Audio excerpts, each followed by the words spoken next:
Merci à Jonathan, merci à la Ligue, justement pour des mercredis techniques que moi j'ai beaucoup suivi quand j'étais en formation, même quand j'étais joueur.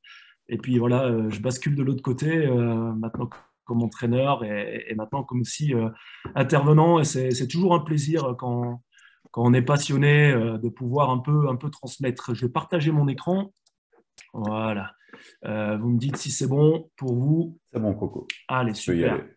Donc aujourd'hui, ce que je vous présente est finalement en termes de contenu, en termes de technique, tactique, etc., il n'y aura rien. L'idée est vraiment de vous parler d'une analyse qui a été faite sur la structure du HC Visé lorsque je suis arrivé au club, donc en 2020. Et puis finalement, toute la démarche qui a été faite autour du projet qu'on a mis en place avec Olivier Leleu, qui est peut-être là ou qui devrait être là. Et donc, c'est un réel plaisir vraiment pour moi de pouvoir partager ça avec vous. Donc, Jonathan, comme je t'ai dit, tu fais le maître du temps, on avance Sans et on y problème. va. Et on y va. Donc, hop, voilà. Au point de départ, donc, il y a quelques points qui pour moi sont importants. C'est tout ce qui est bienveillance. Donc voilà, moi je vais vous partager des idées que j'ai, qui vont peut-être être en accord avec vous ou non. L'idée, Allô? c'est ce que je disais à Jonathan, c'est de pouvoir les confronter. Ça peut être super Oui, intéressant. Les mais divergences d'avis, voilà, les divergences d'avis peuvent. oui, mais écoutez, je ne saurais pas vous prendre, je suis occupé pour le moment, je suis désolé. Il y a Alors, quelqu'un qui veut j'aimerais couper Il son n'y a bien, micro. pas de mal, ouais, j'aimerais merci. bien qu'il y ait Au revoir. les micros désactivés. Je pense que c'est Christian, je vais désactiver ton micro. Voilà. Voilà. C'est bon, Coco. Donc, je disais par rapport à la bienveillance, donc on va être dans du partage d'idées. Donc, je viens avec certaines réflexions qui vont peut-être être en accord avec les vôtres ou pas. Peut-être que ça peut être aussi vraiment intéressant d'avoir un moment d'échange là-dessus, mais justement qu'on fasse ça dans un esprit d'ouverture et de bienveillance, pas plus. L'humilité, en fait, je suis un jeune entraîneur, je démarre, je ne prétends pas tout connaître, tout savoir. Je me suis formé, j'ai passé beaucoup, beaucoup d'heures à me former parce que c'est ma passion. Mais finalement, le regard que je porte sur ce travail, et comme je le disais à Jonathan, je l'ai eu fini hier soir, cette présentation. Donc, ce n'est pas un dossier que je vous ressors d'il y a 3 ans et puis que je présente aujourd'hui. Non, c'est un travail finalement qui est fait au quotidien avec beaucoup de remises en question et voir un peu où on va aller, même au niveau de ce projet. Donc, comme je disais, la confrontation d'idées qui pour moi est un élément clé. Vraiment savoir peut-être vous ce que vous vivez, qu'est-ce qu'on peut peut-être tenter de faire, avoir d'autres opinions. Pour moi, ça peut être vraiment super intéressant. L'idée aussi, c'est que vous repartiez avec du concret. Je vais vraiment vous expliquer ce qui est fait.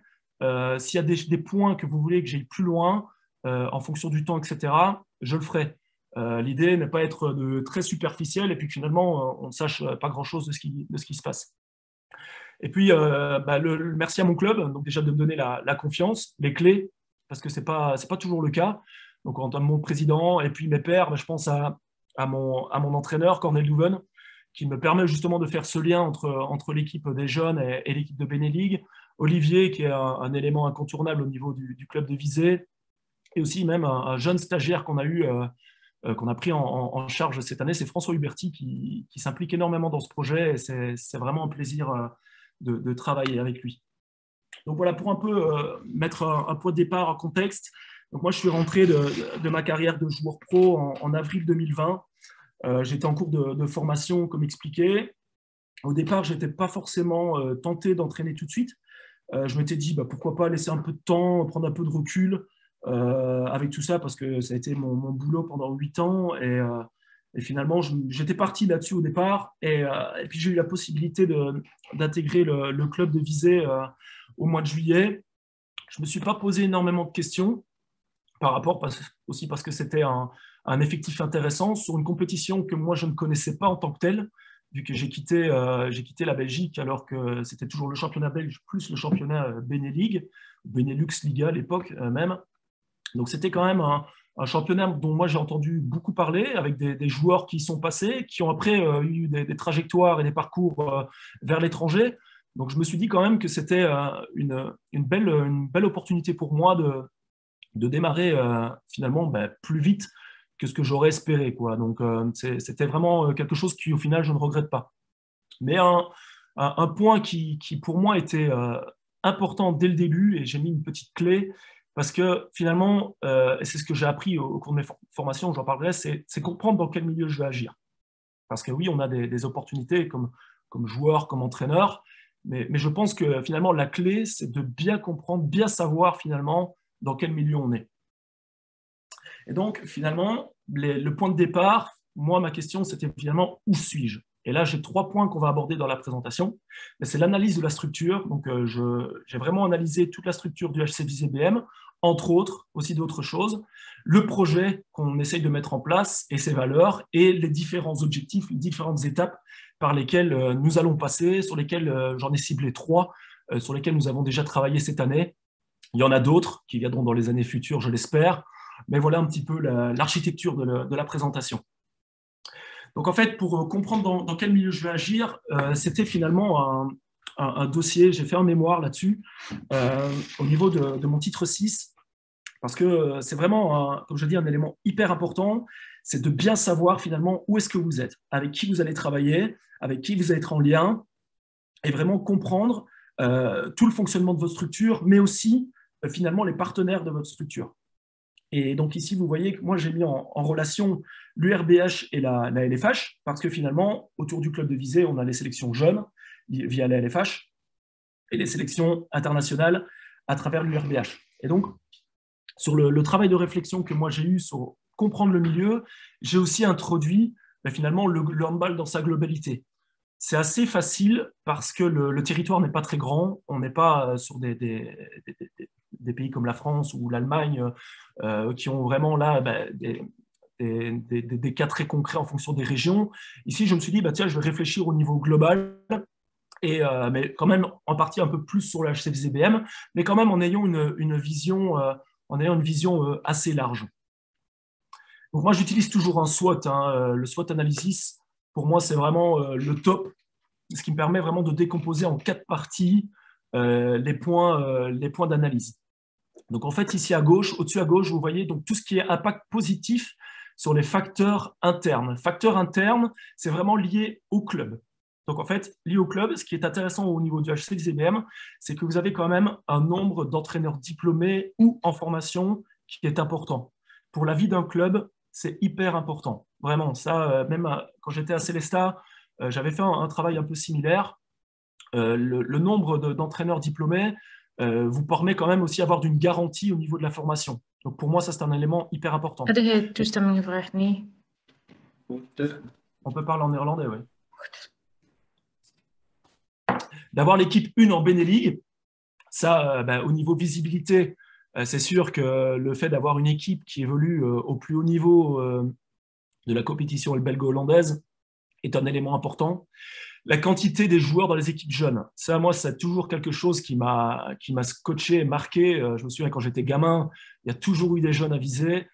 Aujourd'hui, il y a toujours des jeunes à viser. Si bien des filles, des garçons, ils en sortent toujours. Et ça reste pourquoi, je n'ai pas la réponse. Il doit y avoir des réponses que je n'ai pas, et tant mieux. Mais en tout cas, c'est vraiment un élément hyper important et hyper positif. Le positionnement géographique, donc à savoir que Visé est situé en bordure d'autoroute, à côté de Liège. Donc, c'est vraiment un club qui a des facilités d'accès. Le sport numéro 1 dans la ville, à savoir qu'on est devant le football. Donc, la ville de Visé a pas mal investi pour... je pense qu'il y a Werner aussi qui doit être content d'avoir un nouveau sol et de nouvelles lampes. C'est surtout les filles qui doivent être contentes. Donc, effectivement, la ville a vraiment réinvesti au niveau du club. Et justement aussi dans cette volonté justement de produire du handball, de développer le handball. Donc, d'avoir la ville qui suit est un élément hyper positif. Le président, donc Arthur Hoche, qui est là depuis pas mal d'années, sa fidélité au club, c'est un gage de garantie quand même pour le moment. Après, à savoir aussi, ça peut toujours être, quand ça dépend d'un seul homme, la difficulté. Donc là, pour le moment, Arthur est encore en pleine forme et encore bien motivé à l'idée de suivre le projet. Je pense aussi qu'il y aura des choses à développer pour justement un peu soulager l'aspect économique qui est lié justement au développement d'un club. Les relations à l'étranger, donc ça, finalement, moi, c'est quelque chose sur lequel j'agis, étant donné que j'ai eu pas mal de contact à travers ma carrière de joueur et ma formation d'entraîneur. Donc, je prends le cas de Sébastien Danesi, par exemple, qui était un joueur très prometteur. Et quand il y a eu l'opportunité, via des contacts que j'avais eus, ben voilà, Sébastien était un gamin qui avait tout pour réussir. Donc, on est vraiment aussi dans cette logique. À partir du moment où on a un gamin identifié, si on peut le laisser partir, quoi qu'il arrive, il vous le rendra. Je suis certain que Benjamin le rendra dans son club formateur, peut-être avisé s'il revient un jour, mais je suis certain que c'est une démarche qui est hyper positive. Les impacts négatifs, l'organisation en interne, donc on est sur une structure qui est amateur. Je pars du principe, et j'en suis certain, que tout le monde fait ce qu'il peut, mais ce n'est pas toujours évident, surtout au niveau de la communication. Ça, on le voit au niveau des infos, les feedbacks, la vision, où est-ce qu'on va, quel projet, c'est pas toujours clair. On sait plus ou moins tous ce qu'on veut faire, mais c'est jamais très très clair, c'est jamais super bien posé. Et donc, il y a toujours un peu d'ambiguïté, des non-dits, un manque de clarté de manière générale. Ce qu'il y a aussi, c'est un manque d'identification des jeunes joueurs vers l'équipe 1. Donc, je m'explique, et j'ai fait une slide liée à ça. Moi, d'un regard extérieur, quand je suis arrivé à Visé, une des premières fois où j'ai discuté avec Arthur, ce qui me choquait, c'est qu'il n'y avait pas de joueurs formés au club qui étaient dans l'équipe 1. Il y en a un, c'est Martin Massa. Et pourtant, donc, tu as beaucoup de jeunes, mais ils n'arrivent pas au-dessus.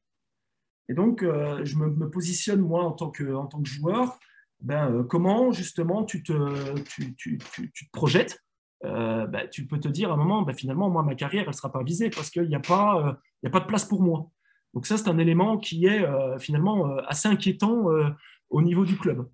Les bénévoles et les entraîneurs en formation, donc on en veut toujours plus. Ça, c'est sûr que dans la vie d'un club, le bénévole reste quand même la personne clé.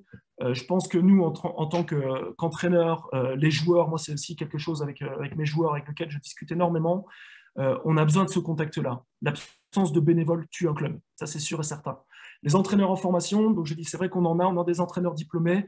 Après, il y a toujours cette volonté d'aller plus loin. Moi, je pense que c'est vraiment hyper enrichissant de se former. On apprend beaucoup de choses. Dans les facteurs externes, donc, on a, comme je disais, le soutien de la ville, donc, qui est vraiment présent derrière nous. Le nombre de joueurs en sélection, URBH, LFH. Donc ça aussi, c'est quelque chose qui est vraiment hyper positif pour la vie du club. On l'a vu, nous, ici, sur l'équipe de Beneligue, je crois qu'il y en avait 6 qui étaient sur la longue campagne qu'ils ont eue sur le mois de janvier. On a un de nos ailiers droit là, qui va aux Interpol. Donc, il y a des choses qui sont quand même hyper importantes et hyper bonnes pour le handball visétois et pour le handball liégeois de manière générale. Le handball féminin, moi, personnellement, je n'ai pas de problème à avoir le féminin visé qui joue dans la même salle que nous, que du contraire. Je pense qu'il y a sûrement des choses, des pistes à explorer, à exploiter pour justement avoir un développement en commun sur certaines filières, sur certaines choses. Donc, je pense que c'est un élément qui est positif pour la ville de Visé, mais aussi peut-être indirectement pour le club.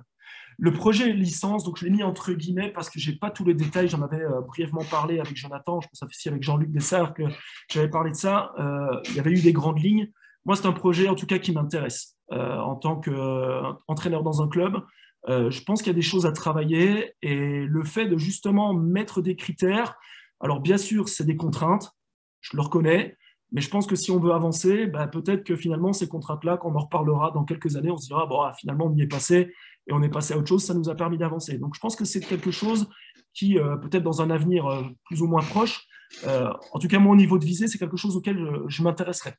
Et aussi le positionnement géographique. Donc, on a culturellement en Belgique les Flamands, les Wallons, les Germanos. Et ce qui est top, c'est qu'on a l'Allemagne, la France, et on voit notre voisin hollandais qui performe énormément au niveau masculin-féminin, les pays scandinaves. Donc, en fait, géographiquement, on est au top.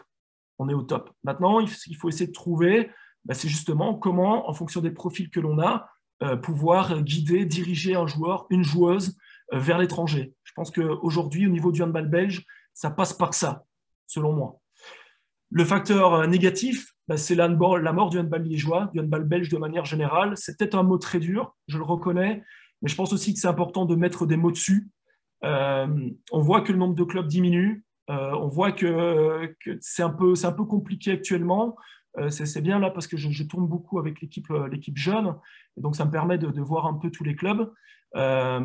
moi, j'ai une réelle inquiétude par rapport à ça. C'est vraiment quelque chose qui me trotte. Et c'est peut-être aussi pour ça que je m'investis beaucoup avec ce projet au niveau de Visée sur la formation de jeunes, alors que finalement, j'ai fait un diplôme qui s'oriente plutôt vers l'adulte, carrément vers l'adulte, parce que j'étais sur la filière entraîneur du secteur pro.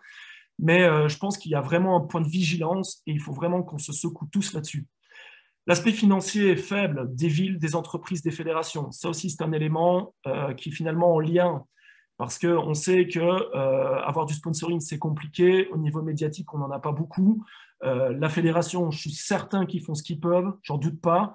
Mais voilà, les clubs ont toujours besoin de plus, les ligues ont toujours besoin de plus, et la fédé aussi. Donc là, il faut essayer aussi, je crois que c'est un chantier qui est vraiment considérable pour voir comment on peut concrètement essayer de résoudre comme on peut ce problème.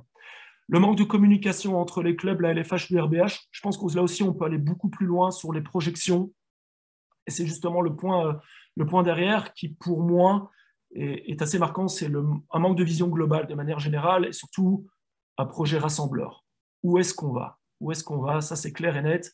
Je ne sais pas, très honnêtement, aujourd'hui, je ne sais pas. Je serai un jeune joueur, je ne sais pas. Je pense que je referai les mêmes choix en partant vers l'étranger, peut-être plus tôt. Parce qu'aujourd'hui, c'est vraiment quelque chose qui me trotte. Je ne vois pas d'éclaircie. Et donc, je pense que c'est un point sur lequel il faut que tous, on se rassemble et qu'on essaie justement de se projeter. Et je pense aussi, en tant que jeune joueur, c'est un lien, l'identification des jeunes joueurs vers une équipe de haut niveau, belge. Pour moi, c'est important, c'est un peu le lien que je faisais avec l'équipe de Benellig et les jeunes du club, mais je pense que c'est même au niveau global. J'ai un jeune joueur, pour ne pas le citer, Mathis, qui est arrivé cette année au club de Visée. Le haut niveau, il ne connaît pas du tout. Il aime bien le handball, il y avait des copains, etc. Et on n'a pas encore cette capacité à avoir une lumière et qu'on justement on s'y accroche. Je veux aller là. Moi, mon rêve, c'est d'aller là. Ça, on ne le développe pas assez et on ne l'a pas encore. Peut-être par beaucoup de choses qui s'expliquent, je n'en démords pas.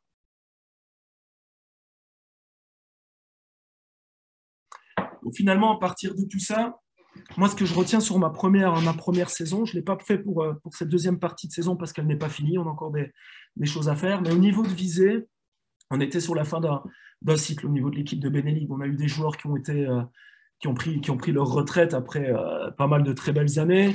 On a eu le départ de Seba. Donc, on voyait quand même au niveau du club qu'il y a des choses qui tournaient. Le club avait engagé pas mal de moyens financiers pour essayer de décrocher un titre en Benellig, qui n'est pas arrivé. Ils n'ont pas été loin. Mais en tout cas, voilà, il y a vraiment quelque chose qui a changé. Donc, il y a une nouvelle dynamique qui doit repartir. Et ça fait partie du travail. Pour moi, le club de Visée reste l'arbre qui cache la forêt. Clairement, s'il n'y a pas le club de Visée qui est là, il n'y a plus rien. Sur Liège, je parle au niveau, ça devient très, très compliqué. Donc, pour moi, c'est un souci. La pandémie, alors oui, elle n'a pas aidé. Là-dessus, on est tous d'accord. Hein, on ne va pas refaire la chanson. Mais pour moi, il n'y a pas que ça quand même. On ne peut pas se cacher là-dessus. Il y a quand même des choses qu'on doit être meilleurs, sur lesquelles on doit avancer. Et donc, finalement, moi, la question générale que j'ai aujourd'hui, qu'est-ce qu'on veut réellement? Qu'est-ce qu'on veut concrètement? Où est-ce qu'on veut aller? Et donc, au niveau du projet, moi, je divise toujours le projet en deux niveaux par rapport à ma structure. Donc ici, je m'oriente vraiment avec l'équipe élite. Donc, on a renommé cette équipe-là élite parce qu'on trouvait justement que le fait d'avoir, c'était avec Olivier qu'on avait discuté de ça, le fait d'avoir une équipe à consonance D1 LFH, ça avait un côté un peu négatif.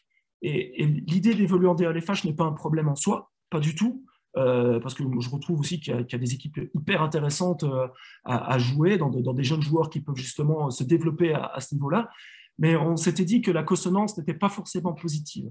Et donc, au niveau de cette équipe, moi j'ai réfléchi ici sur deux niveaux. Un niveau quantitatif, donc qu'est-ce que cette équipe fait, et au niveau qualitatif, qu'est-ce que cette équipe a. Et donc, en fait, je compare au niveau quantitatif le pourcentage des joueurs formés au club. Au niveau de la Benellig, c'est simple, j'en ai un. C'est Martin Massa. Au niveau des jeunes, j'en ai deux qui ne sont pas formés au club. J'ai le gardien Claudiou, son frère, par leur parcours de vie. Sinon, tous les autres, à part un qui était parti dans Renaissance Montée, qui est revenu l'année suivante, donc je ne compte pas ça comme un joueur qui n'est pas du club. Donc tout le reste, finalement, est formé au club. Et donc, finalement, ce petit fromage est déjà très révélateur de cette passerelle. On voit ici une zone blanche énorme, et pourtant, en Benelux, j'ai un joueur. Là, il y a des questions déjà à se poser. Ici, après, au niveau qualitatif, donc finalement, qu'est-ce que ça représente par rapport aux joueurs en sélection? Aux joueurs en sélection, nous, au niveau de la Benelux, on avait, sur la dernière campagne, 8 joueurs qui étaient en sélection, ce qui est plutôt pas mal. Moi, je trouve ça très intéressant, surtout par rapport au positionnement du classement de visée. On est sur une saison assez mitigée où on visait un top 4. Les résultats en première partie de saison n'ont pas été à la hauteur. On a eu quelques matchs nuls qui nous ont fait mal. On avait une deuxième partie de championnat où on enchaînait beaucoup de déplacements chez les grosses écuries. Donc on a eu finalement une saison en demi-teinte, mais pourtant sur la dernière campagne, on a des joueurs qui ont été appelés et qui ont performé. Je pense à Yves qui a été pas mal, mais surtout Bartosz qui est revenu à un niveau plutôt intéressant malgré les blessures qu'il a eues à répétition sur ces deux dernières saisons, et Pierre Brix qui a vraiment franchi un cap cette année et qui est vraiment lui aussi devenu une valeur sûre au niveau de la sélection. Donc déjà là, il y a des éléments qui sont hyper positifs. Après, au niveau des jeunes, aujourd'hui, j'en ai un seul. C'est Pierre Loumas qui va avec les Interpol. Alors, il y a des choses qui peuvent s'expliquer. Je sais qu'il y avait eu des demandes où les joueurs pouvaient s'inscrire. Est-ce que les joueurs l'ont fait, pas fait? Je pense aussi, voilà, on parlait de communication. Je crois qu'il y a des choses qu'on doit, nous en interne, un peu revoir au niveau des gamins pour justement les orienter sur les filières des sélections. Mais en tout cas, on voit quand même, ça peut aussi être une réponse, un élément de réponse. Peut-être que finalement, on n'a pas encore des joueurs qui sont à ce niveau-ci, au niveau de notre équipe élite, assez mûrs, assez bons, mais est-ce que leur maturité vient plus tard? C'est quelque chose aussi qui peut se réfléchir et qui peut être compréhensible. Pour moi, ce n'est pas forcément un souci. Un joueur ne va pas être freiné parce qu'il ne participe pas aux sélections. Mais en tout cas, culturellement, ça aide énormément pour avoir une autre approche, une approche de haut niveau que mes joueurs n'ont pas forcément. Et ça aussi, j'y viendrai dans le développement de la présentation. C'est un travail important au niveau du club. Donc finalement, mon projet, je le décline comme ceci. Ma finalité avec Olivier, ce qu'on souhaite avec le club, c'est augmenter le niveau de nos joueurs. Considérablement, c'est ça qu'on veut faire. Après, le fait d'augmenter le niveau de nos joueurs feront que d'autres choses progresseront aussi. Mais dans l'idée, c'est ça qu'on veut. Quitte, comme je l'ai dit, quitte à faire partir un joueur vers l'étranger et quitter le club. Parce qu'on sait que ça servira pour les équipes nationales et peut-être plus tard, dans 5-10 ans, pour le club. Donc, c'est vraiment l'objectif. À travers ça, moi, je définis des objectifs stratégiques et des objectifs opérationnels. Donc, mes objectifs stratégiques, j'en ai deux, c'est de renforcer le niveau de nos jeunes joueurs, ça passe par là, et la stabilisation identitaire de la structure. Moi, mon idée, c'est vraiment que le club de Visé arrive à dégager justement quelque chose de fort en termes de valeur. Ça peut être sur le savoir-être, le savoir-vivre, qu'on dégage vraiment une identité qui fait que peut-être des joueurs ont envie de venir parce que pour bosser, pour se développer, etc., mais qu'on sache vraiment, je vais à Visé parce qu'il y a ça, ça et ça. Je trouve que c'est vraiment important.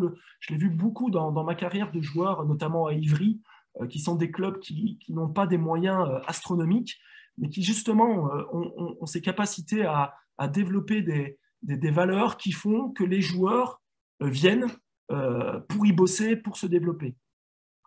Ensuite, dans mes objectifs opérationnels, finalement, c'est mes gros points. C'est la formation en interne, la formation en externe et le secteur Benelux.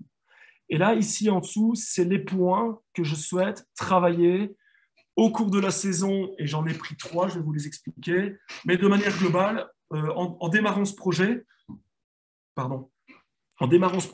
c'est les points qui pour moi étaient hyper importants. La détection des potentiels en interne, la vision qu'on va incorporer en interne, le projet de jeu, mais qui finalement n'est pas un élément hyper important parce qu'on est sur une déclinaison de projet de jeu. Un gamin, on ne va pas être là-dessus, qui sache faire un Yago ou un Yugo. On est très très bon pour faire ça, mais tu vas arrêter un gamin à un temps X, lui demander où est le pivot ou à l'intervalle, il est incapable de te le dire, généralement, parce que justement, on ne lui apprend pas les fondamentaux. Et le développement de compétences. Le développement de compétences est un point que je développerai et j'y reviendrai par la suite parce qu'il est un petit peu plus large.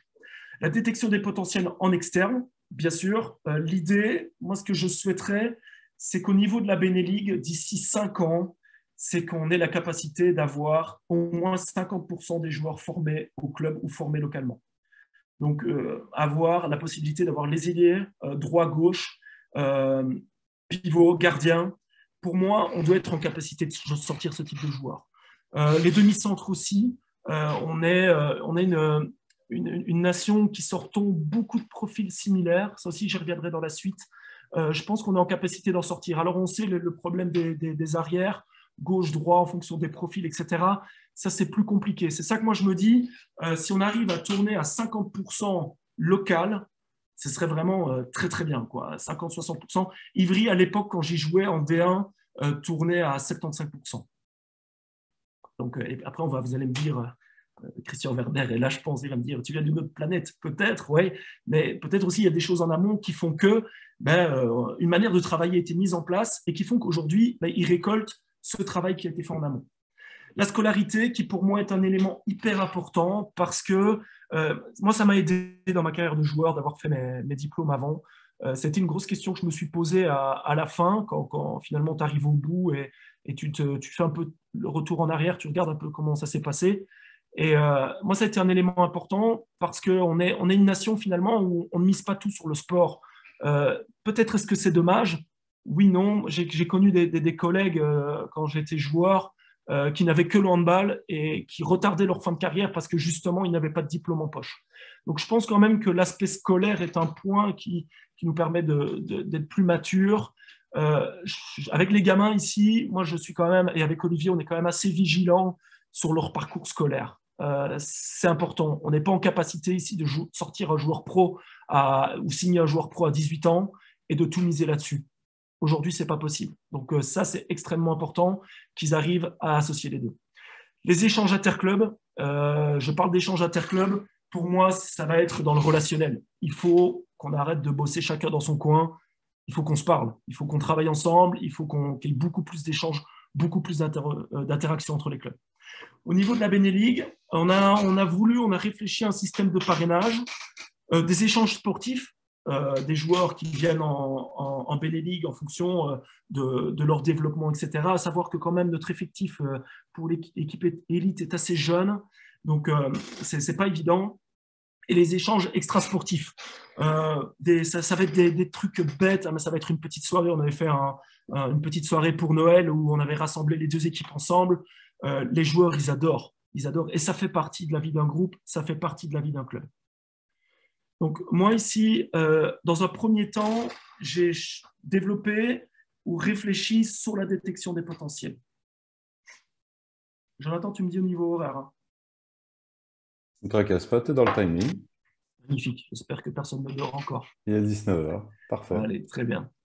Donc ici, au niveau de la détection des potentiels, en tant qu'entraîneur, en tant que club, on est plutôt dans une logique où je veux monter. Moi, je veux lui ou elle dans mon effectif. Moi, je veux gagner un titre. Cette année, je gagne un titre, c'est ça ou rien. Et puis aussi, quelque chose qui est très récurrent, c'est à 17 ans, il doit savoir faire ça, ça, ça, ça, ça. Mais en fait, la réalité, elle n'est pas du tout là. Pardon. Voilà, la question finalement qu'on a eue avec Olivier quand on a commencé le projet, c'est qu'on s'est dit, mais qu'est-ce qu'on a? Qu'est-ce que j'ai au niveau de mon club? Et puis, en fonction de ce qu'on a, où est-ce qu'on veut aller? Et donc, je parlais tout à l'heure un peu brièvement des profils morphologiques.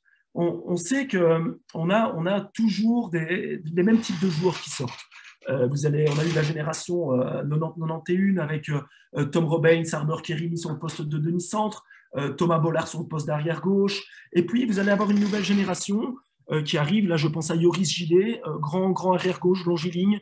Je prends un exemple, Victor Régnier, petit demi-centre, joueur vif. Donc, finalement, on a toujours ces profils morphologiques qui reviennent On n'a pas comme la France, justement, qui ont, grâce au Dom-Tom, des joueurs qui viennent avec des qualités morphologiques, d'explosivité, de vitesse hors normes. Nous, on n'a pas forcément ça, c'est très, très rare. Et donc, justement, au niveau de la détection en interne, on sait que ce type de potentiel, on les a. On a des joueurs qui sont plus ou moins tous identiques. Mais comment, quand je prends le niveau international, comment on va arriver à les faire développer? Comment ils vont émerger à ce niveau-là? Parce qu'on voit quand même que les dernières années, on a été en capacité de sortir des joueurs. Il y a des joueurs qui sont allés vers le championnat de France, c'est là où il y en a le plus. Et ces joueurs-là s'expriment. Donc finalement, c'est qu'on a quand même des profils qui sont intéressants. Et on voit aussi, si on reprend un peu l'historique au niveau handball, on a eu, moi je me souviens quand j'étais gamin, il fallait faire 2 mètres tirer fort, quoi. C'était le profil plutôt germanique. Voilà, c'était ça. Je me souviens, Le Pen avait des grands profils. Et puis aujourd'hui, on va prendre un profil comme Linkstein, ce qui parle à tout le monde, petit demi-centre, très vif, joueur dans les espaces, imprenable. Mais finalement, quand on voit même l'équipe hollandaise, quand on voit les profils des joueurs des équipes hollandaises, moi, ça me parle en tant qu'entraîneur. C'est une équipe dans laquelle j'ai facile à m'identifier parce qu'on a des profils similaires. Et donc, je pense qu'il est très, très, très important de plutôt d'aller sur qu'est-ce que je veux, mais non, qu'est-ce qu'on a? Qu'est-ce qu'on a? Et où, avec ce qu'on a, où est-ce qu'on veut aller? Et après, alors vous allez me dire, ouais, c'est compliqué, on n'a pas forcément la capacité de le développer, etc., avec les ressources en interne, le nombre d'entraîneurs. J'en suis tout à fait conscient, c'est très, très dur, mais je pense que c'est un processus qu'il faut avoir et qui mènera vers des débouchés que je développerai par la suite. Mais en tout cas, où est-ce qu'on veut aller? Et donc, nous, ici, en interne, on avait quand même beaucoup de joueurs, beaucoup de jeunes joueurs assez prometteurs, qui ont des belles qualités d'explosivité. Sur des points, et je vous l'expliquerai dans une autre partie de la présentation, on a vraiment retravaillé tous les fondamentaux sur les 6 premiers mois. Parce que la réalité, elle n'est pas le joueur, il arrive dans l'équipe élite. Très honnêtement, il y a tout à travailler. Tout à travailler. Pourtant, on est un club qui est plutôt bien loti. On n'a pas à se plaindre. Et pourtant, il y a des savoir-faire qui ne sont pas là. Et donc, avec Olivier, et avec François aussi qui intervient, on est reparti vraiment sur du basique. Essayer de faire comprendre aux joueurs qu'avoir un geste technique, maîtriser une roucoulette, c'est très joli, c'est très esthétique, ça fait lever des foules, mais une bonne passe, une qualité de passe, ça reste primordial. Sans une qualité de passe, tu ne peux pas jouer en handball.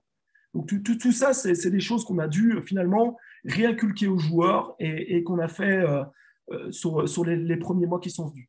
Aussi, où on va être, nous, en difficulté, c'est que donc on a cette équipe-là qui est ici actuellement, qui, je pense, les premiers joueurs à potentiel qui pourraient émerger au niveau de la Benelux seront dans les 2 ans. Avant ça, ça va quand même être compliqué. Il y a un manque de déficit physique énorme, un peu de lecture, un peu de vista. Donc, on a quand même un gros travail. Mais par contre, où on a aussi un souci, c'est qu'on a un gros apport de jeunes joueurs qui va arriver, des cadets, qui va arriver. Et donc, là aussi, on va être confronté à un problème, c'est qu'on va devoir garder des joueurs, mais on ne peut pas garder tout le monde. Donc, comment on va faire aussi à ce moment-là? On a notre petite idée que je développerai par la suite. Est-ce qu'il y a des questions actuellement? Parce que je parle. S'il y a des questions, n'hésitez pas. Il n'y a pas encore de questions dans le chat, donc je te propose de continuer. C'est que tout est clair. Donc, je parlais de détection de potentiel, et puis maintenant, il y a 2 points. C'est le développement de compétences, qui est un gros travail qu'on fait, et les échanges sportifs avec la Benelux.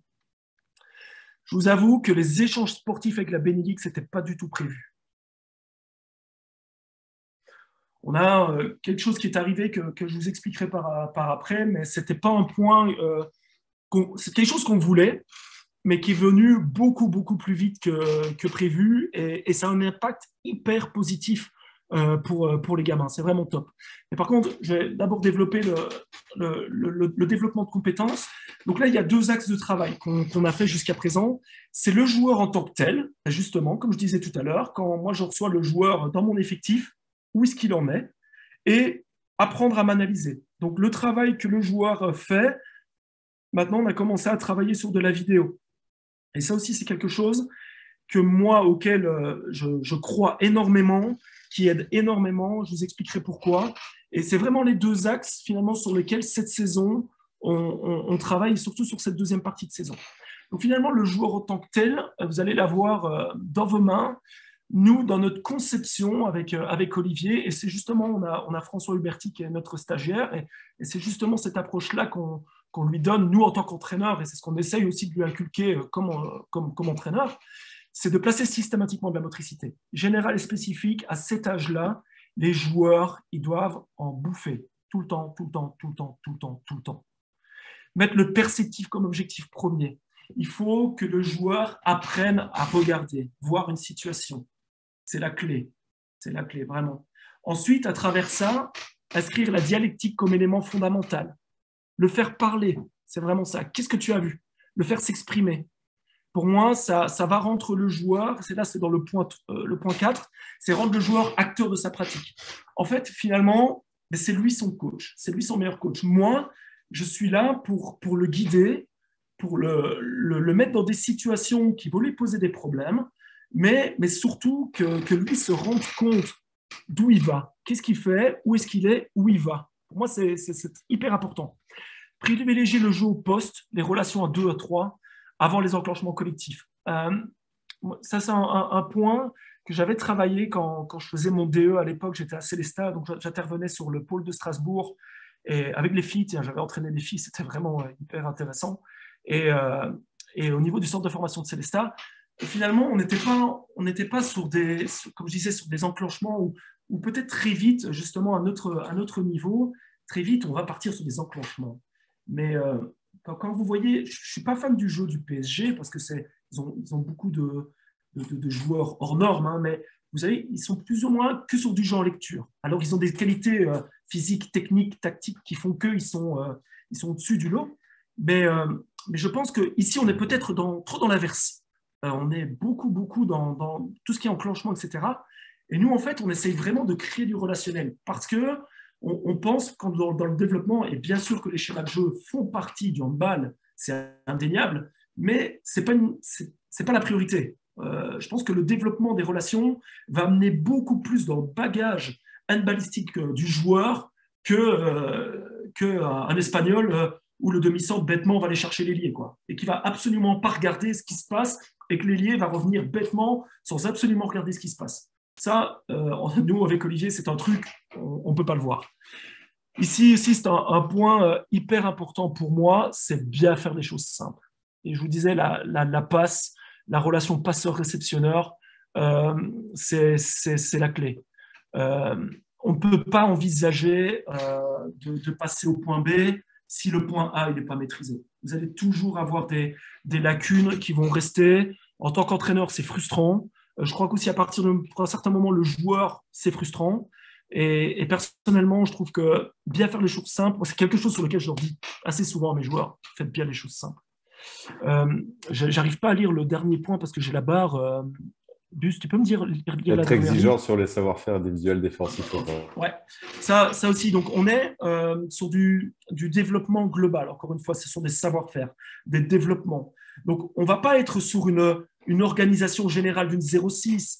Nous, tiens, en termes, on avait dit que c'était une présentation qui était plutôt générale et sur une réalisation de projet. Mais tactiquement, nous, ce qu'on aimerait défensivement, c'est se projeter sur une défense étagée. Moi, c'est ce que j'aimerais bien faire l'année prochaine avec la Benelux, c'est avoir une défense étagée. Pourquoi? Parce que je suis persuadé qu'au niveau international, en 0,6, on ne peut pas y arriver. On n'a pas les profils morphologiques qui nous permettent de répondre face à la Hongrie, face à la Russie, face à la France sur une défense 0,6.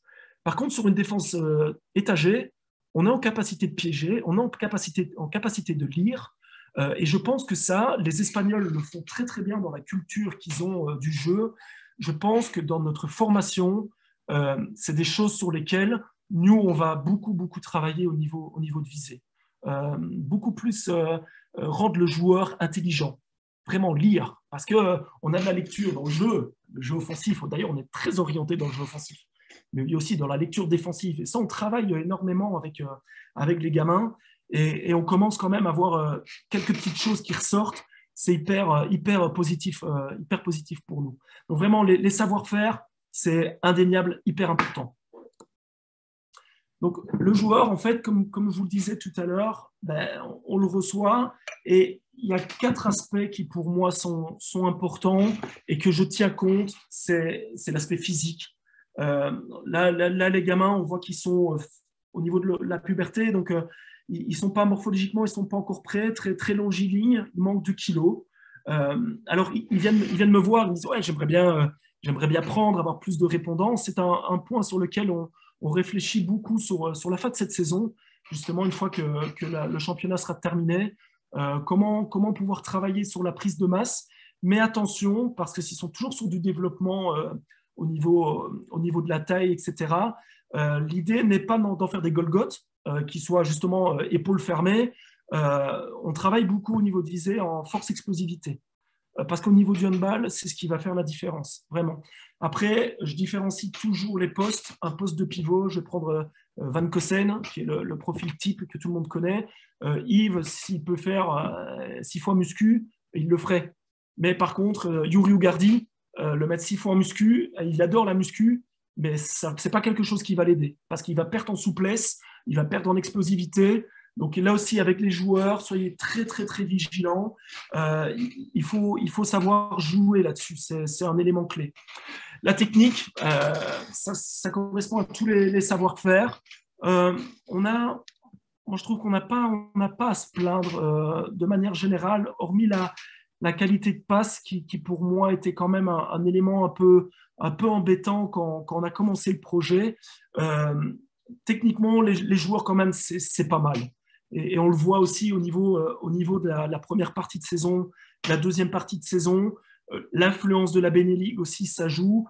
On voit que les joueurs quand même sont dans une logique et peut-être aussi c'est dû à notre travail, je l'espère. Sinon, on ferait fausse route et il y aurait quand même un gros problème. Mais c'est un élément qui, nous, à ce niveau-là, on n'est pas trop mal lotis. Ça, on ne va pas se plaindre. Tactiquement, il y a énormément de travail. Mais encore une fois, j'assiste sur la tactique visuelle. Qu'est-ce que je fais? Moi, je dis toujours à mon joueur, je prends le cas à Martin Massa, demi-centre, auquel moi je crois beaucoup. Martin, je lui dis souvent, tu es demi-centre, tu dois toujours savoir, en tant que demi-centre, c'est le joueur le plus important finalement. Je n'étais pas demi-centre, donc c'est bien, ce n'était pas pour moi, je n'étais pas assez intelligent pour jouer à ce poste-là. Je lui dis toujours, tu dois savoir qui est en face de toi et qui est à côté de toi. Et en fait, c'est ça la clé. Le joueur, quand j'étais joueur, moi, j'essaie vraiment de regarder ce qui se passe. Qui est à côté de qui je joue? Qui est mon vis-à-vis? Où est l'espace? Et ça, en fait, attention de ne pas mettre la tactique dans une vision stratégique. On va jouer un Yago pour isolement, oui, bien sûr, on va isoler un poste 2 pour jouer duel, mais encore une fois, qui on va mettre sur l'isolation du numéro 2? On le voit ici, on a joué Flémal le week-end dernier avec les jeunes. On a un jeune joueur, Lucas Augustin, pour certains qui le connaissent, qui était au départ demi-centre et qu'on a repositionné, parce que justement, ça touche aussi un peu à l'aspect mental. Le gamin ne se voyait pas au poste de demi-centre. Il y avait trop à réfléchir, il se posait beaucoup trop de questions. Et finalement, on perdait toutes ses qualités d'explosivité et le gamin n'était pas bien. Finalement, on l'a repositionné sur un poste d'arrière-gauche, où pour lui, c'est beaucoup plus simple, parce qu'il travaille justement sur une identification claire. Tous les joueurs ne sont pas des Harbor Kérini, qui est un très bon exemple sur la Vista, qui est capable d'analyser le jeu avant les autres, quasiment. Non, on a des joueurs qui leur faut des repères très, très simples. Et Lucas est un très, très bon exemple. Et justement, je prends l'exemple tactique, où le demi-centre fait un enclenchement qui fait que le pivot glisse dans l'espace où Lucas devait avoir son duel, isolation du numéro 2. Donc on voit justement, et je dis par rapport au poste de demi-centre, tu dois être en capacité de faire jouer ton équipe et de savoir qui est à côté de toi, qui est en face de toi, qu'est-ce qu'on va jouer et pourquoi. Voilà, et là on revient un peu sur la dialectique exprimée, qu'est-ce qu'on cherche à faire. Et l'aspect mental, là aussi c'est un point, moi je l'ai beaucoup connu quand j'étais joueur pro, par rapport aux joueurs que j'ai fréquentés aussi, les jeunes générations, parce qu'on voit qu'il y a une génération qui change, ce n'est pas la même qu'il y a 20 ans, et là je pense qu'il y a des entraîneurs plus vieux que moi qui ont connu encore d'autres générations. On a quand même maintenant des joueurs qui sont un peu plus je m'en foutistes. Je ne sais pas si le mot se dit, mais en tout cas, moi je le ressens un peu comme ça, mais un peu plus insouciants. Mais moi je l'ai connu avec la France, où j'ai joué avec des joueurs comme Valentin Kiefer, qui est à Dunkerque, Elohim Prandi, que vous connaissez peut-être. C'était des gars, rien n'était grave, mais ils savaient où ils allaient, quoi. Et ici, peut-être c'est culturel, possible. Ici, je ne le retrouve pas, mais quand même, il y a des joueurs, je prends le cas de Pierre Loumas, etc., qui sont sur le centre de formation. Donc, il y a quand même des joueurs qui ont cette envie-là.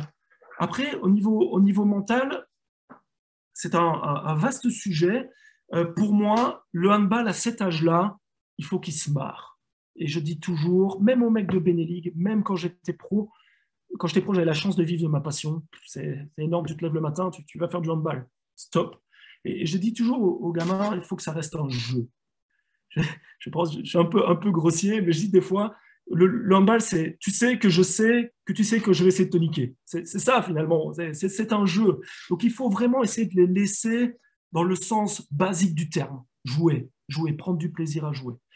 Le joueur, il va avoir des points plus développés que l'autre. L'aspect physique, moins technique, pas mal en tactique. Mental, c'est une cata. Il va rater un tir, il s'effondre. Vous avez des joueurs, il peut en rater 10, il y retournera. Donc ça, vous en tant qu'entraîneur, moi en tant qu'entraîneur, en tant que formateur, c'est des points sur lesquels on doit jouer. Aussi sur la formation, nous, ce qu'on fait beaucoup, c'est justement avoir des moments d'échange. C'est hyper important pour voir où le joueur est, où est-ce qu'il veut aller. L'un ne va pas sans l'autre. L'un ne va pas sans l'autre, vraiment. Donc ici, j'ai représenté une ligne du temps sur cette saison. Je vous dis, la présentation, je l'ai finie hier. Et c'est finalement tout ce qu'on a travaillé. Donc de août à novembre, donc le projet a été démarré au mois d'août. Donc à savoir, l'année dernière, c'était une année Beneligue où quand moi je suis arrivé, donc l'idée était de sortir des jeunes, c'était la volonté du club. Et c'est vraiment à partir de cette saison avec Olivier qu'on a vraiment construit. Où moi, du coup, parce que son fonctionnement, c'est quand même important de le savoir pour que vous sachiez. Donc, j'entraîne 3 fois par semaine avec la Beneligue. Et je suis 1 fois par semaine où j'ai le groupe élite seul. Je les entraîne le mercredi. Et au niveau des matchs, je fais très, très souvent les matchs à domicile. Donc, la Beneligue joue parfois après l'équipe élite, ce qui fait que j'assiste aux 2 matchs. Et les déplacements, bon, j'ai 2 enfants et mon épouse, donc vous imaginez bien, si en plus je dois me taper les déplacements, après je commencerai à avoir la passion qui devient un gros problème.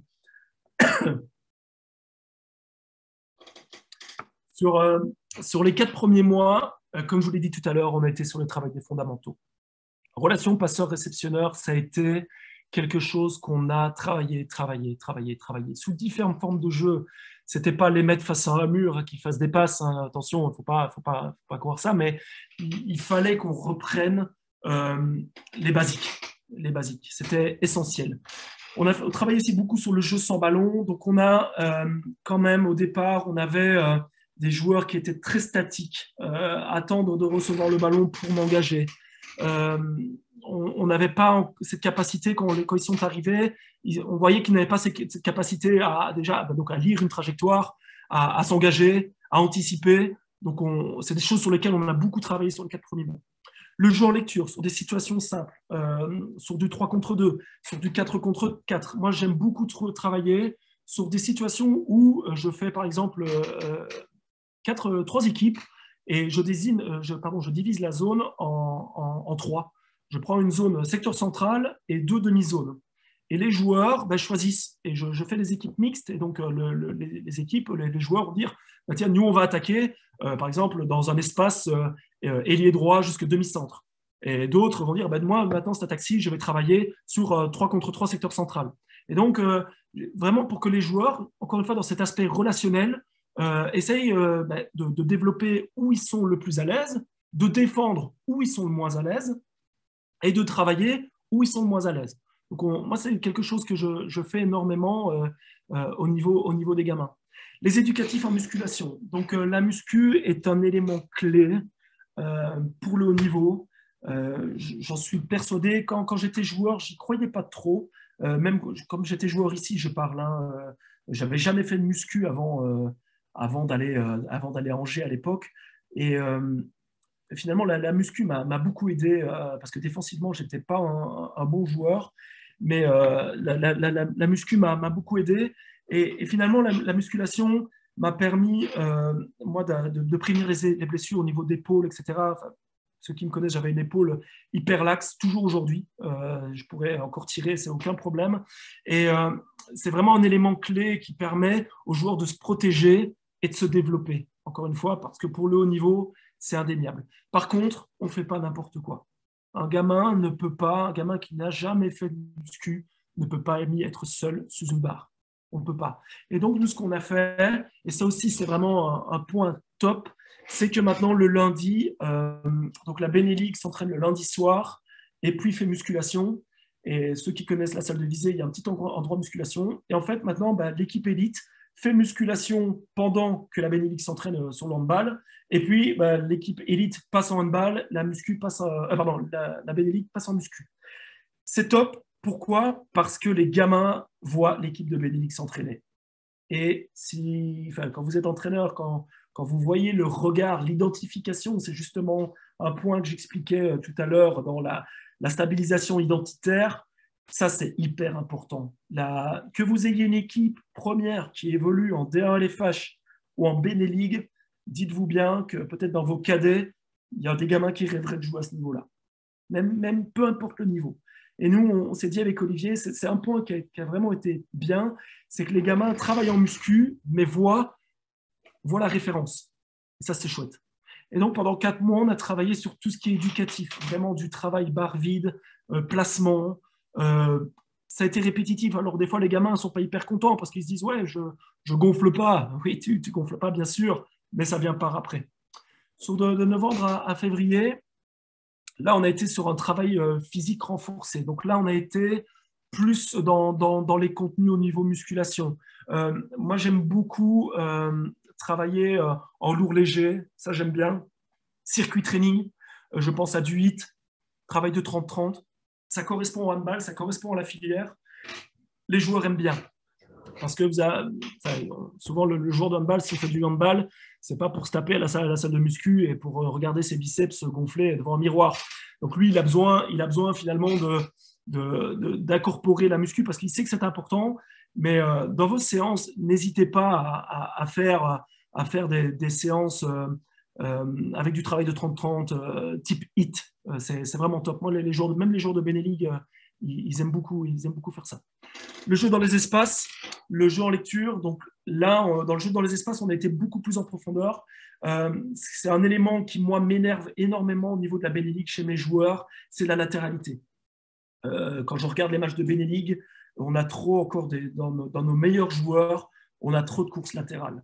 On n'a pas des joueurs qui sont en capacité d'identifier un espace, ou alors ils ne poussent pas assez pour gagner leur duel et pour pousser dans l'espace. Ça, c'est vraiment un point qui est une grosse lacune dans le jeu, parce que c'est une répercussion énorme dans la continuité du jeu, dans la sortie de balle. Donc moi, nous, avec Olivier, c'est vraiment un élément dans le jeu dans les espaces, c'est un élément sur lequel on appuie tout le temps, être en capacité de se mettre face à un espace pour y aller ou pour jouer un duel, et aussi être en capacité de pousser dans l'espace pour soi-même, pour obtenir une sanction ou pour créer finalement une situation de supériorité numérique à l'opposé de la sortie du ballon. Ça, le joueur, il doit le comprendre. C'est essentiel. Le jeu en lecture, alors on commence à aller plus loin, c'est maintenant, on essaye qu'ils arrivent à lire les intentions de mon adversaire. Donc, ce n'est pas que de la lecture de ce qui se passe quand je suis porteur du ballon, quand je suis non porteur du ballon, mais maintenant, on travaille, nous, on a une 0,6 avec des postes 2 qui sont sur un effet tiroir. C'est bien, nous, en Benelux, parce qu'on a Vincent Bello, Martin Massa, qui sont des numéros 2, qui arrivent très bien à lire ça, et ça compense pas mal avec Camille Nguema et Yves Van Kossen, même Hamza Adzic, qui travaille et qui développe beaucoup de compétences là, sur le poste 3. Donc, on arrive vraiment à travailler ces charnières, mais encore une fois, je dois regarder qu'est-ce que fait le porteur de ballon. Est-ce qu'il a dribblé? Est-ce qu'il saute? Et là, en fonction de ça, où est mon partenaire, mon vis-à-vis? Et là, on essaie de piéger l'adversaire. Pour moi, en tant qu'entraîneur, il n'y a rien de plus jouissif que ça. Quand on arrive vraiment à piéger le porteur de balle, à créer une interception, une faute technique, c'est pas assez valorisé. Selon moi, c'est pas assez valorisé. C'est quelque chose qui, d'ailleurs, m'agace assez bien. Et on voit toujours le classement des buteurs. Même nous, en interne, on voit les stats avec les buteurs. Mais est-ce qu'un bon joueur se résume à ça? Est-ce que tu as un bon match? Est-ce que tu fais un bon match parce que tu as marqué 7 buts? Si je marque 3 buts sur 5 tirs et que je récupère 4 ballons, interception, parce que j'ai piégé l'adversaire. Et je pense que c'est quelque chose qui n'est pas ancré, qui n'est pas, sur lequel on ne tape pas. C'est assez révélateur aussi, je pense, de la Benelux de manière générale. Vous voyez énormément de scores à 35-36 buts sans que ça choque personne. La semaine dernière, on gagne à Quintus 21-24 et vous avez vu la Meuse, on voit une victoire sans panache. Donc là, tu te dis, en tant qu'entraîneur, tu dis, OK, on a analysé le match le lundi, il y avait séance vidéo avec les joueurs, et je pense, sur la première mi-temps, je pense qu'on récupère 5 ballons en piégeant. Et donc, finalement, mais le regard extérieur, et peut-être que c'est une vision qu'on a, est-ce que c'est quelque chose qui est ancré, mais on a une vision par rapport au résultat, pas par rapport au travail qui est fait. Et même moi, maintenant, qui suis de l'autre côté, c'est vrai qu'on a toujours été plutôt sur marquer un beau but, voilà, quoi, faire un beau geste technique, mais la valorisation de l'acte défensif, culturellement, on ne l'a pas. C'est quelque chose qui, pour moi, n'est pas inné. Et vraiment, c'est un point sur peut-être là, quand vous entraînerez demain ou la semaine prochaine, ceux qui ont séance, essayez de voir justement un peu vos joueurs, les réactions qu'ils ont quand ils récupèrent un ballon ou quand ils piègent, ou créer peut-être des situations qui permettent ça. Ensuite, on a un point important, c'est apprendre à observer et à comprendre le jeu à travers l'analyse vidéo. C'est un point après que je vais développer. Ici, pour la fin de saison, on est sur un travail physique renforcé. Développement physique, force, explosivité. On va aller là-dessus, on va aller jusque fin avril. Après mai-juin, on va rentrer sur un programme de force prise de masse pour que le joueur, après, revienne sur la préparation estivale l'année prochaine, où là, on va pouvoir justement un peu compenser les éducatifs qu'on a pris un gros temps dessus pour directement rentrer dans du contenu. Donc ça va être intéressant. Aussi, ce qu'on va essayer d'aller, c'est apprendre à comprendre les schémas tactiques Benelux. Et pourquoi? Encore une fois, les comprendre, c'est bien, mais pourquoi? Qu'est-ce qu'on cherche à faire? Apprendre à se préparer à gérer des rencontres à enjeu. Alors, à savoir que ça fait beaucoup de bruit, d'ailleurs, avec la descente des joueurs de Benelux, et j'y viendrai après. Mais donc la D1, l'équipe qui évolue en D1 LFH, est qualifiée pour les playoffs. Alors, on ne va pas monter, ce n'est pas l'idée. Mais par contre, on aimerait qu'ils montent peut-être l'année prochaine ou dans 2 ans. Et justement, c'est se préparer à ça. Ce n'est pas pareil. Jouer des playoffs, ce n'est pas pareil qu'un championnat. Donc, justement, comment on se prépare? Comment on gère un match?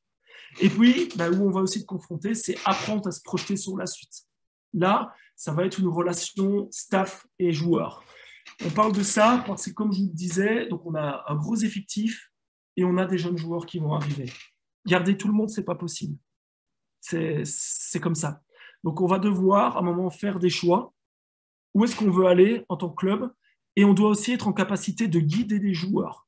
Et c'est là aussi dans mes réflexions avec les autres clubs où justement on doit avoir ces préoccupations-là. Donc sur l'analyse vidéo, c'est quelque chose qu'on a commencé à faire. Et je prends cet exemple-là. Un petit instant. Coco, j'en profite oui. Tant que tu te mouches. Il est 19h30, donc tu as encore 10-15 minutes facilement. Ok. Ça va? Ok, très bien. Donc, quand je fais la première séance de vidéo, la première question que je pose, donc ils avaient vu le match de Benelux, je savais que les joueurs avaient regardé, et je leur demande, hein, donc on était dans la petite salle vidéo, qu'est-ce que vous avez observé? Et la réponse était vraiment comme ça, c'était Hamza a mis plein de buts. Ou ils ont gagné. C'était assez drôle, quoi. Donc ça veut dire que le joueur, ils ont vraiment une vision, mais finalement, de supporter, quoi. Et je dis, ok, mais qu'est-ce que justement a fait Hamza pour marquer des buts et comment viser à gagner? Et là, silence radio, il n'y a plus rien. Donc en fait, le joueur n'a pas, à notre niveau, il n'a pas cette capacité à analyser un match. Observer un match, ça s'apprend, clairement. Et il faut le faire. Il faut le faire. Je vous conseille, si vous avez l'opportunité, même nous, ce n'est pas évident parce qu'on n'a pas les ressources pour, mais analyser un match, ça s'apprend. Et puis, dans les éléments clés, c'est qu'est-ce que je veux observer? Et nous, à Visée, on a fait des analyses vidéo sur l'équipe de D1 LFH et j'ai eu des retours où les joueurs me disaient c'est la première fois que je me vois jouer. Et donc, en fait, là, l'aspect mental aussi, moi, c'est quelque chose qui est important pour moi. C'est au niveau des consignes, j'en parle à la fin. Donc, comment le transférer? Ce qu'on voit sur la vidéo, comment on va le transférer en situation simplifiée ou de jeu global. Et moi, en tant qu'entraîneur, c'est justement là, je vais chercher à développer la vision et la réflexion sur le jeu. Mais surtout, vous allez amener une autre source d'information. Parce qu'en fait, à l'entraînement, on est sur la consigne verbale. On a une situation qu'on développe. On va avoir un schéma tactique et une situation de jeu. Mais là, en fait, vous avez des joueurs qui, ça va être à la vision. Il va comprendre à la vision. Sur le terrain, il y a des joueurs, ça va être verbal. Je vais comprendre quand on me le répète. Mais moi, j'étais un joueur comme ça. J'ai appris beaucoup sur la vidéo en regardant. En regardant, même sur ma gestuelle technique. J'ai passé énormément de temps à me regarder tirer pour comprendre quand je suis touché, où est mon bras. Quand il y a cette situation-là, comment est le gardien. Et je pense que ça amène énormément d'informations pour le joueur.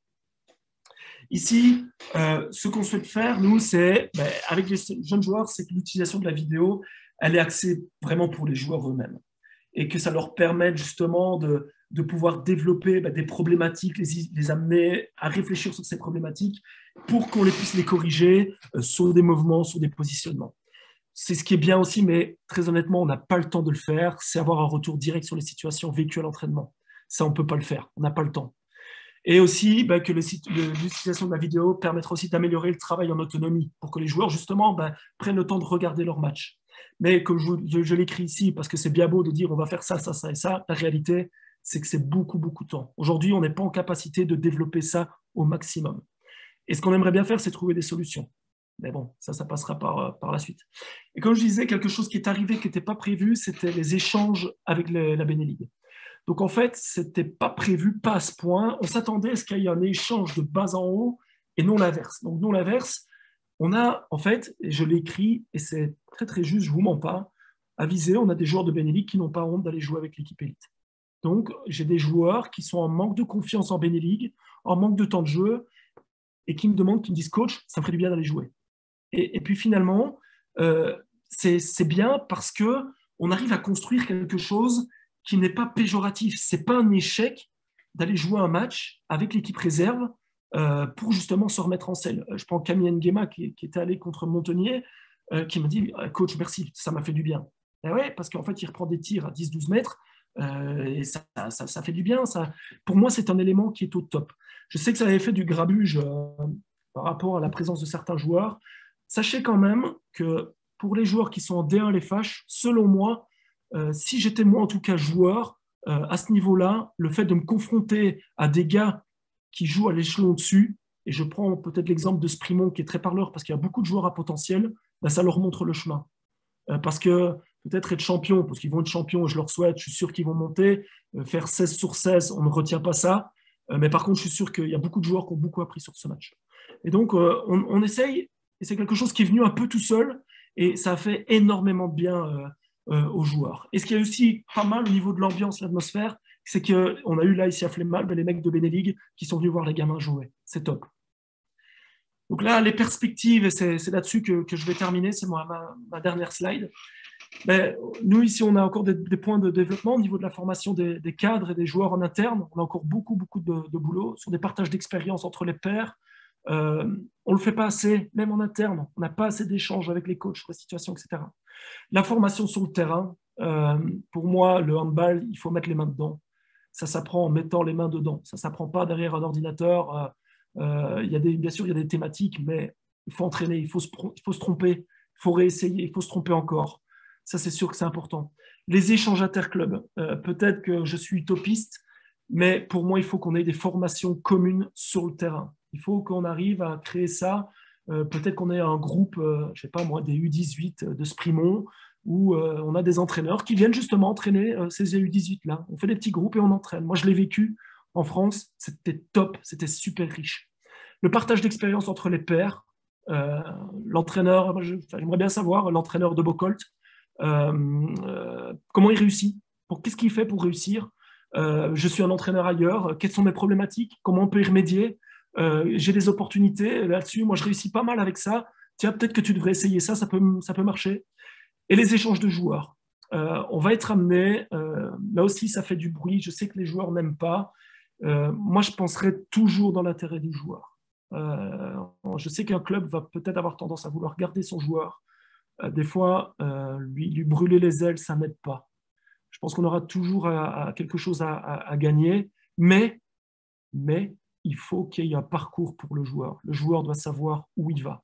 Et c'est finalement quelque chose, nous, auquel on va être confrontés, parce que, comme je vous le dis, on a pas mal de jeunes joueurs.